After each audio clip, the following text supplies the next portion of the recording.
Hello, everyone. Welcome to the Roger Fredenberg Show. Nice. Oh, boy, is it nice to be here. I'm telling you, it is so nice to be here. I am just incredibly ecstatic. There's so much to get to. I don't even know how I will get to all this. The South Carolina flag, the Confederate flag surrendered. It's like General Lee gives it up again. It's just bizarre what's happening out there. There's Donald Trump, and we're going to talk about more again today. There's a state of Oregon now where slipping it in, I guess, in the dark of night when no one noticed, 15-year-old children can now, without their parents' permission, on the taxpayers' dime, go down and get a sex change operation. I kid you not.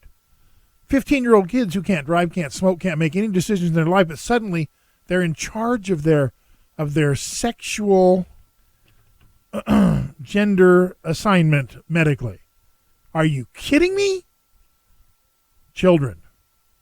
Any girl, outie boy. Any girl, outie boy. Not hard. Doesn't take much. But political correctness, I'm telling you, is crashing the country. And it is, we're going to try to go through some of it today. Hopefully I'll have time to get to it all. I don't know, the China government hack, just on and on and on. So much. But I want to start with Donald Trump. And the reason I want to start with Donald Trump is because I had some interesting phone calls. People in the industry who I will leave unnamed here. Don't want to embarrass anybody for seeking my advice, but people have come to me and said, "Hey, Raj, why are you an early supporter of Donald Trump?" I mean, really? Donald Trump? And I said, well, yeah, I mean, I like what he's saying, and there are very specific reasons why I have come out early in favor of Donald Trump being in this race. I don't know that I really want Donald Trump for president yet, but I'll tell you right now, based on all the candidates in the race, he's the best guy so far. I mean, he's way better than Hillary. And, the Republican Party is the party that gives us the Bob Doles and the John McCains and the Mitt Romneys. So the cult, the party cult leaders or whatever they are, the brand of the Republican Party is, weak old farts who can't get elected. I mean, we just got lucky with George Bush, I think. And a lot of people would, say that George Bush was a terrible president. And in some ways he really was. My wife and I constantly have this argument. She really loves George W. Bush. I like his personality, but I thought he was a terrible president. I just think he was a spendaholic RINO Republican. There wasn't a dollar in the House that he couldn't figure out a way to get rid of.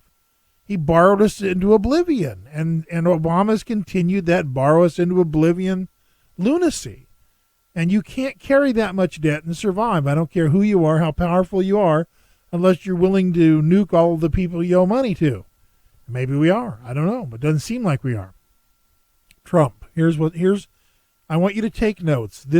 I promise you that this perception of mine is clear and distinguishable from everyone else because it's unique, but it's on target. Here is why I love Donald Trump. And believe me, Trump is a social liberal. He's way out there in liberal land, Looney Tune liberal land for my taste on social issues. But I can't, sometimes you have to sacrifice yourself for the team. And I'm willing to sacrifice some of my hard, just stodgy old principles on the political front if I think the right man has stepped forward at the right time. And here's why I think Trump is that guy. So this is very important. Please write this down, record it, begin to share this. You don't even have to credit me for. I've never cared about getting credit for anything. I know it's stupid, but I don't care. Give the credit to Rush Limbaugh. I don't care. Point is that Donald Trump represents everything that Barack Obama and his little socialist minions have tried to destroy over the last 6 years. Donald Trump is a 1% of the 1%ers. I mean, the Occupy movement crowd and all these nut jobs in the far left who wanted to destroy the rich, the evil rich people. They wanted to break down. Donald Trump jumps up and says, hey, I'm rich. I'm proud of it. I worked my butt off for it, and I helped a lot of other people along the way. And, hey, guess what? I'd like to help you. In other words, he's taking the American dream that has been crushed by the Obama administration. This notion of you can, and I'll show you how. This hopeful, prosperous message of deliberate enthusiasm for entrepreneurship and capitalism. It is driving the Obama people insane. They have spent 6 years plus deconstructing America, ripping and shredding and destroying and pounding on and demonizing the concept of capitalism and personal wealth and personal prosperity. It's all for the hive, people. We're little bees in the hive. We're all here to serve the queen. I mean, this is the socialist mentality that the Obama folks have been pushing and pushing and pushing. And they've got everybody running scared. I mean, in South Carolina, they're taking down the flag, not because there's any meaning to it, not because the flag has any substantial impact on race relations in America. They're just caving, acquiescing to, giving up, surrendering to the powers of this subliminal political correctness God.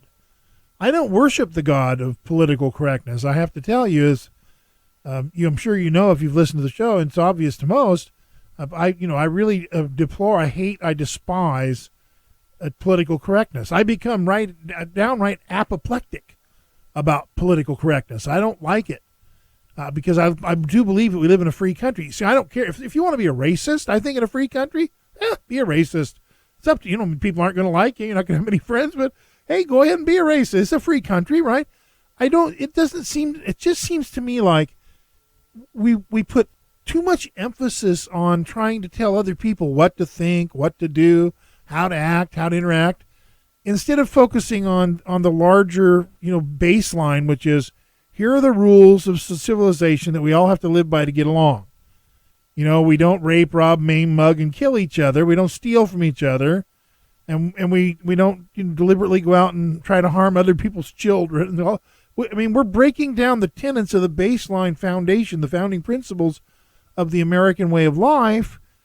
And so Donald Trump pops up and he says, hey, man, I'm rich and I build it my way. And, I want to jump out in song now, right? Sinatra, I did it my way or whatever. And so Trump is literally the counter force, the counterattack to the Obama administration's attempt to destroy and wipe out the capitalist idealism of the American dream. Donald Trump epitomizes the American dream. He says, hey, I lived the dream, I made the dream happen, and I can show you how to make it happen for you. And let's bring back the dream. We can make America great again.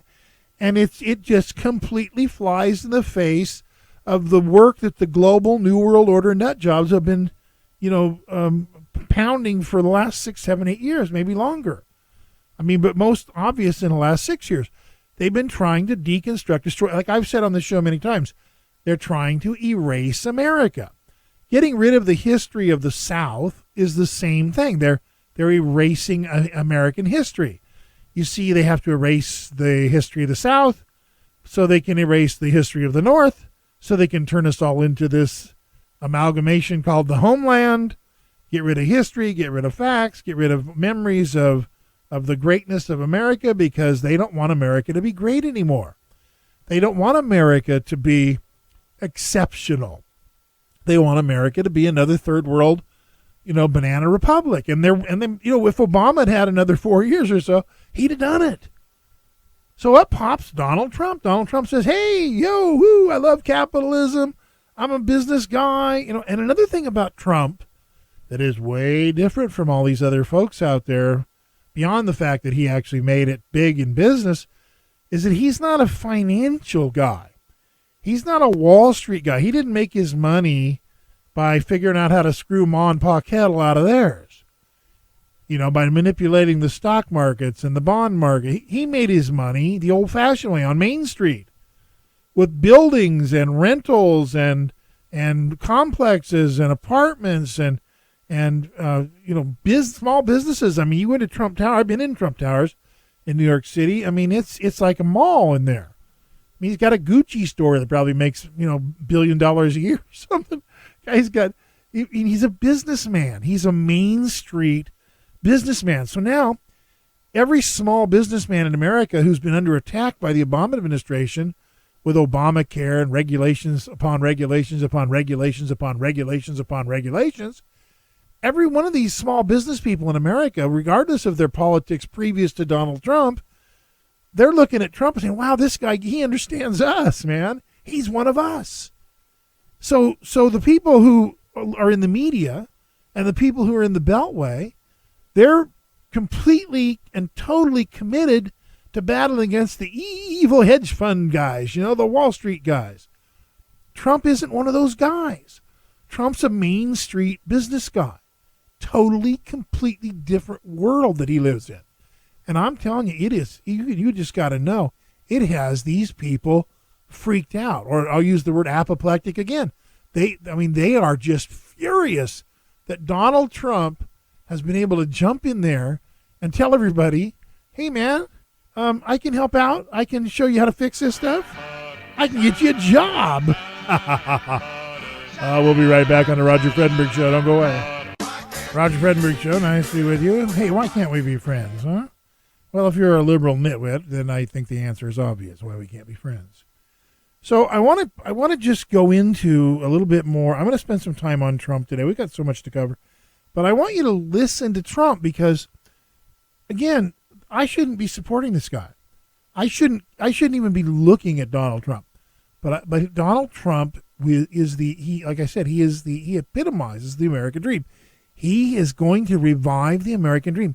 Even if he doesn't win the presidency, he has set the Obama socialist machinery back 1,000 years. Just by being out there in the debate. That's why I'm terrified that they're going to take him out. And I don't say that lightly. I mean, honest to God, he is a huge threat to everything that these people have been working for a long time. And you have to just listen to him a little bit to kind of capture that. I mean, he will capture your imagination. Let me tell you. Here he is doing an NBC interview with some twit. I'm going to glorify her by giving her name, but I just want you to hear some of this. And then what I really would like you to listen to is, this is the NBC interview, but the interview that he did, the uncut version is out on the internet that he did with the Chicago Tribune. It is the most intimate, the most incredible, the most fascinating presidential interview I have ever heard, because Donald Trump shows how incredibly bright he really is, how truly connected he is to the issues, how deeply knowledgeable he really is. And the media, the mainstream media, the general media at large, is never going to show that in a positive way, because again, Trump is the counter to the mega corporate, multinational corporate, global Wall Street, K Street culture. He's a Main Street guy. They don't like him. Listen to what he says here, because think about what he's sacrificing to try and save the American dream. And I think that's the only reason he's really in this race. Blown out of proportion, like they had ESPN. Oh, ESPN said, you know what it was? It was a ballroom evening, an evening in a ballroom. That's already replaced. They have NASCAR. Talking about what he's lost. That was another thing. I guess ESPN maybe was a little golf tournament. NASCAR was a ballroom. It was a banquet. But they make it like it's this tremendous deal. If it's hurting you, why do it? Katie, let me just say, the press is very, very dishonest. And I think people are wise to the press. If it's hurting you, why do it? Because I want to make America great again. Honestly, very simple. Our country is in trouble. We owe $18 trillion, going up to $21 trillion very soon. Once we hit $24 trillion, we're Greece. We are Greece on steroids. We're a large-scale version. I want to make our country great again. We have the potential to have that great spirit that we once had. We don't have it anymore. Our country is a mess. Whether it's illegal immigration, whether it's our military, whether it's the way we take care of our vets, our country is a mess. George Will said you could be a Democratic operative. George Will is another one. He was at Mar-a-Lago years ago. He spoke. I didn't want to listen to him speak, and he's never forgiven me for the fact that I didn't show up because I find him to be a very boring guy. So what do I want to listen to George Will for? I listen to the people. I get the biggest crowds. I get the biggest standing ovations. And I guess you see it in the poll numbers. And I don't even care about it. Look, maybe I'm wasting my time doing this, and it costs me some money in terms of some deals. The big money is the opportunity, because while I'm wasting my time talking to you, which is, essentially one-sided, but that's fine. But while I'm wasting time talking to you, I could be doing deals on other things. And so I'm losing out on hundreds of millions of dollars. Nobody else loses. When they run for office, they don't lose. A politician doesn't lose. That's right. But I do lose. But I want to just to answer the question, I'm running because I want to make our country great again. Hear Republicans say that you're hurting the party. Do you think you're hurting the party? If you divide them so severely, will you be able to get the nomination and then become president? Well, on Fox, they say that I did a great service because I'm the one that brought up the whole discussion on immigration, and I think I'm helping the party greatly. And I actually think that if you look at Mitt Romney, who was a great disappointment because he ran a terrible campaign, and especially in the last month. We'll come back to that. I want to make the country great again. That's what Donald Trump says. I want to make the country great again. You're listening to the Roger Frettenberg Show. We'll be right back. It's fun to be here. It really is. I'm telling you, I'm just so enjoying watching Donald Trump revive the American dream. It is because it is the one thing. If you could figure one thing that you could do to frustrate and aggravate and irritate and make Barack Hussein Obama insane, it's Donald Trump right now. I mean, he is just, I just love it. It is so incredible. There's no possible way. Hi, Roger Frettenberg, by the way. No possible way that anyone can deny what I'm saying here. Donald Trump, 1% of the 1% crowd, top 1% of the 1% crowd, rich guy, Trump everything, Trump towers, Trump golf, Trump this, Trump that, Trump Hillary, there you go. But Trump, he is out there on the street, the main street of America, doing business with real people. He understands real people. So he doesn't want to play the political correctness game. He's polite. He's pleasant. You're going to see that in a minute. He's able to sit down in a room full of people of, a variety of different lifestyle choices, believe me, and just get along fine. He's a good guy. He's not worried about gay people or black people or Asian people. I think he's just an equal opportunity, you're fired kind of guy. I think that Trump fancies himself as being a man who helps bring the best out in people. I think that's what he sees himself as being. He says he wants to make America great again. I believe the guy. I have no reason to disbelieve him. But I'll tell you what really is funny. Barack Obama believes him. Hillary Clinton believes him. Jeb Bush believes him. Ted Cruz believes him.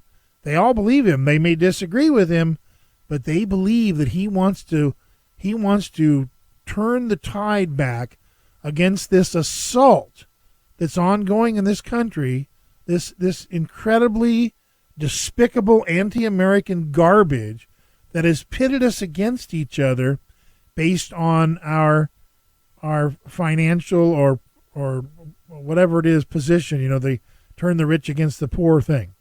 The social engineers are out at work trying to find ways in the Barack administration to destroy business, destroy prosperity, destroy opportunity, force everybody onto the government plantation.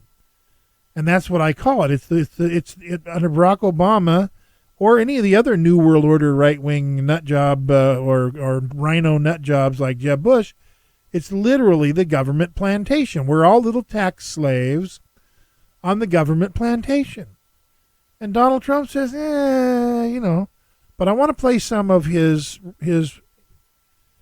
interview with the Chicago Tribune, because here he is in the lap of the liberal socialist abyss, sitting there in the lap of the giant communist American symbol of stupidity, the death trap of America, the world's most dangerous city, where he has a great business interest, by the way, the home of Rahm Emanuel.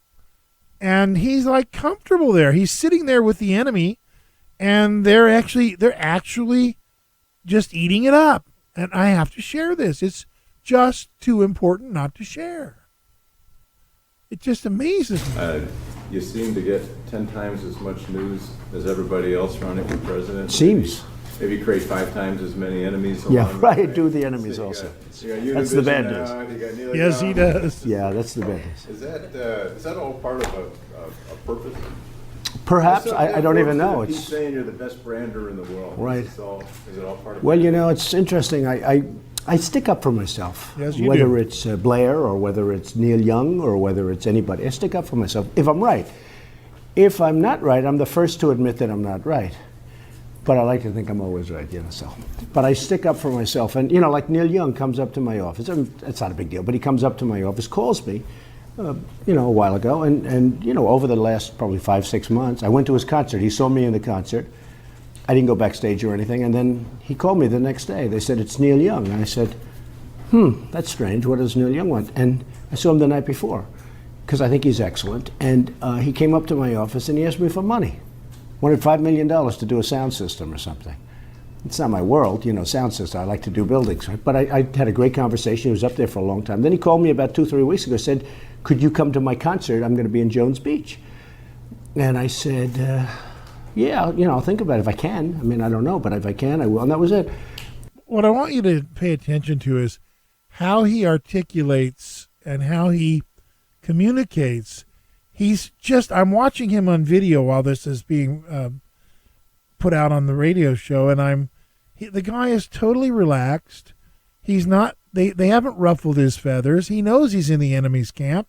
He doesn't care because he's going to charm them.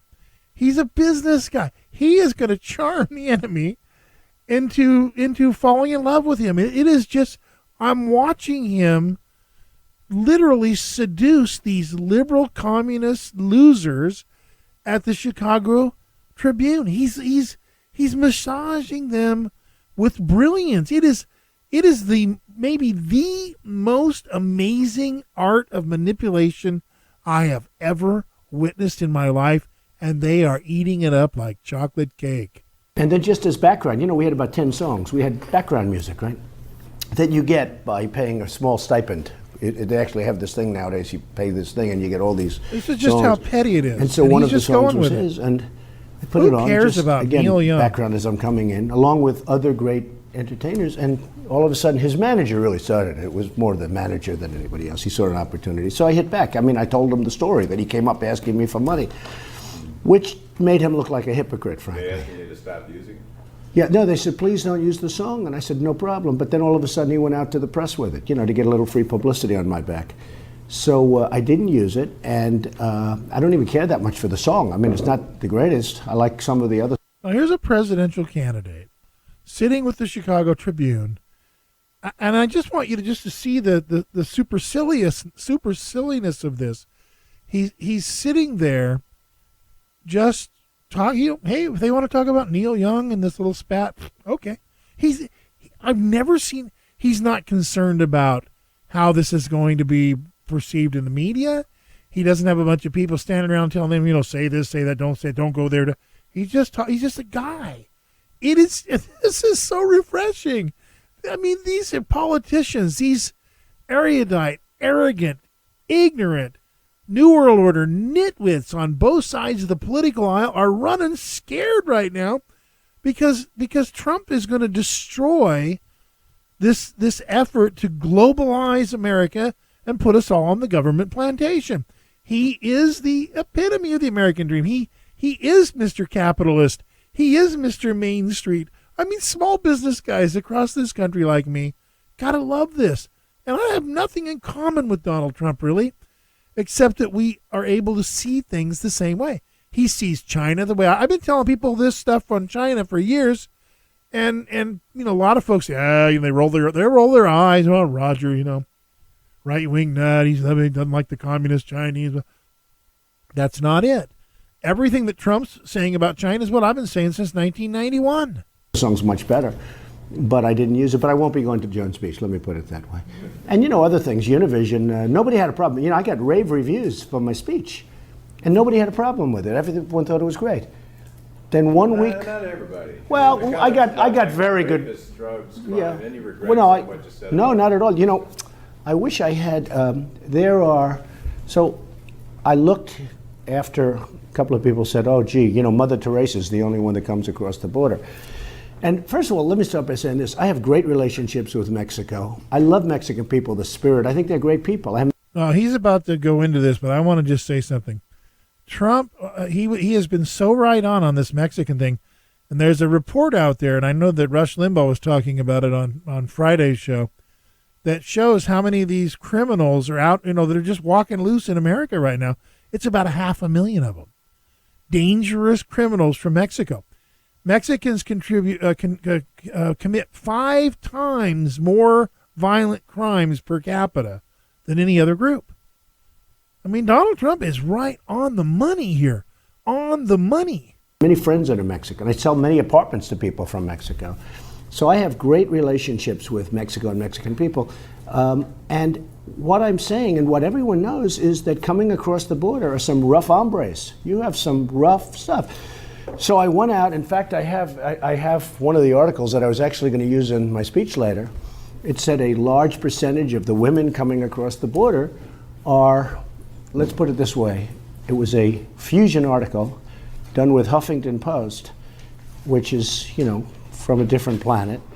And it was talking about the tremendous crime, exactly what I was saying. And Fusion is owned by Univision. And it talked about, there it is. Yeah. Here. They're bashing him for reporting their own news. This is done by Crazy. Fusion, owned by Univision, I believe. And it's printed by Huffington Post. Okay. It says headline, 80% of Central American women and girls are raped crossing to the U.S. That's the title. And I said to myself, wow. I said, you have others? I have hundreds.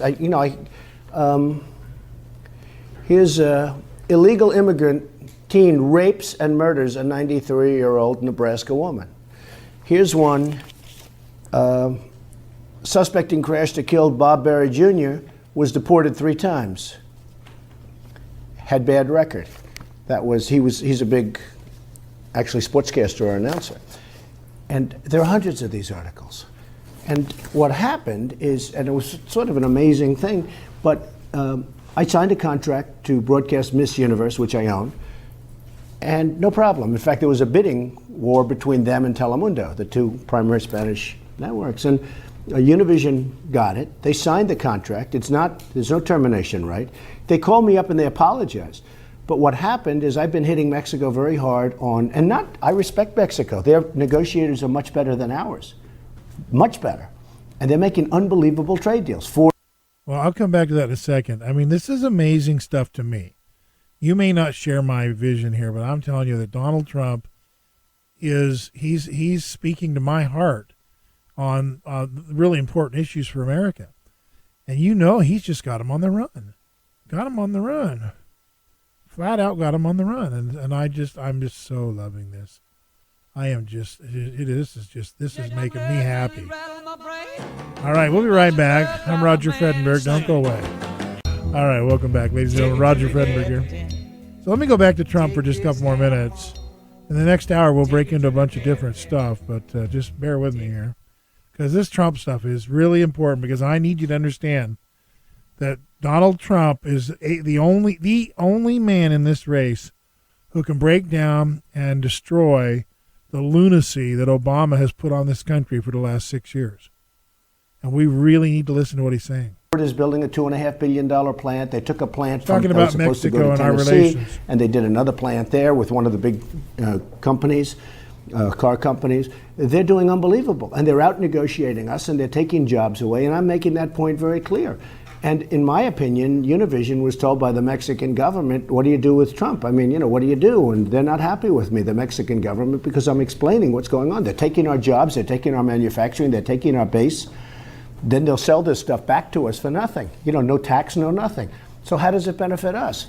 The fact is our country has lousy negotiators. We don't know what we're doing. And I let it be known. So Univision attacked me because of the border. And by the way, the border's a mess, just in case anybody has any question. The border's a mess. Beyond articles like this, there are hundreds of articles like this. I don't think anybody debates that.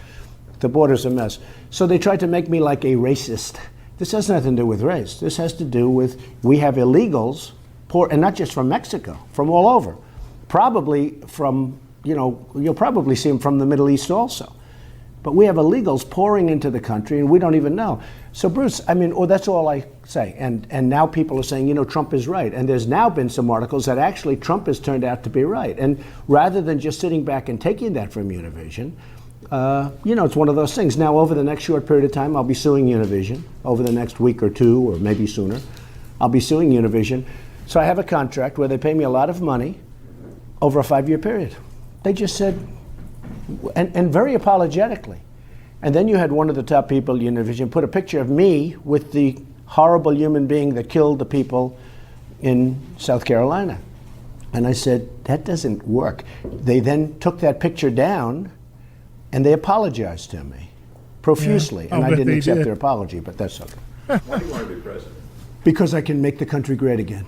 The country is run by people that, in my opinion, I know you're, from the area, but I'm from the area too. I have a big investment here. The country is run by a group of people that don't know what they're doing. And I'm not just blaming Obama. Well, I think that's where he doesn't get it. They do know what they're doing. Some of the Republican leaders aren't exactly stellar either. But I would make the country great again. I would take back our jobs. I'd take back our manufacturing. I would take back things that nobody's even talking about. There's not one other candidate, Bruce, that's talking about what I'm talking about. Today, I don't know if you saw that China just lowered their interest rate. Well, what they're doing is they're weakening. By doing that, they're going to a quarter of a point. That's a lot. Just announced a little while ago. Excuse me? You throw out a lot of issues, a lot of ideas, and then there's where's the how. The idea that I'm going to take down ISIS. I got a plan. I'm not going to tell you what the plan is. Well, I did say the plan. I would rather not say the plan because, honestly. But what is it? Oh, I gave the plan, actually, but I'll say it now. ISIS is very rich. ISIS is tremendously rich and powerful because they have a lot of money. You know where they get their money from? A lot of it is from the oil because they took the oil. They took a lot of the oil. That I said, by the way, when we left Iraq, I said you shouldn't go into Iraq. In Reuters, in 2004, headline article, Trump, don't go into Iraq. You're going to destabilize the Middle East. Everything I said in that article was right. We're going to lose the oil and Iran will take over the Middle East. Everything I said in that article was right. I should be given credit for that. These liberal journalists are eating him up. With me, it's like pulling teeth. Other people, as an example, I'll give you an example. I have been saying for about 2 years, somebody running for president, and I say it somewhat jokingly, but I say somebody running for president shouldn't be using teleprompters. Because I don't use teleprompters are very easy. You read a speech. He's just so natural. You gotta love it. So Christie's running tomorrow. I guess he's going to be announced. And he made the statement, and I'm not using a teleprompter. Well, I've been saying the same thing for 2 years. Nobody's ever picked me up. And that he says it once, and it's a big story. Christie's not using a teleprompter. I think the press, it's very interesting. I went to... Can you tell us your ISIS plan? Yes, I will. Knock out the oil. Blast the hell, take the oil away from them, blast the hell out of it. And by the way, you can rebuild that infrastructure very quickly. ExxonMobil and these companies would go in there and they'd knock it up very fast. Take the oil away, take their money away, take their source, you kill them at the head, and you knock the hell out of it. And you would see a different ISIS. They're building... he's so right on, isn't he? Trump, I'm loving you more and more by the minute, You're brother. listening to The Roger Frettenberg Show.